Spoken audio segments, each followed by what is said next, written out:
చాలామంది ఏమంటారంటే, ఏంద్రా మందిరానికి రావట్లేదంటే, ఆడొచ్చాడా ఈడొచ్చాడా ఈడొచ్చాడా వాడొచ్చాడా, వాడితో ఈడితో నీకు పని లేదురా. నీ తరములో నువ్వు దేవునికి నమ్మకంగా బ్రతకాలి. నీ తరములో నువ్వు దేవునికి యథార్థమైన వాడిగా బ్రతకాలి. ప్రభునందు ప్రియమైన వారులారా, తన తరములోనట, ఇక విందాం, వాక్యపు లోతులోకి వెళ్ళిపోదాం.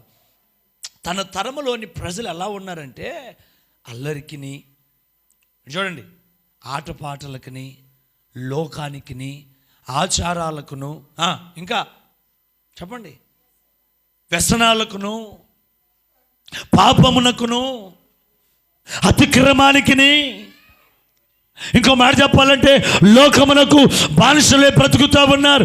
లోకమునకు దాసులే బ్రతుకుతా ఉంటే, ఇదిగో నోవకు మాత్రం ఒక్కడే, నేను లోకమునకు దాసులను కాను, లోకమునకు బానిసను కాను, నేను సర్వశక్తి కలిగిన యేసు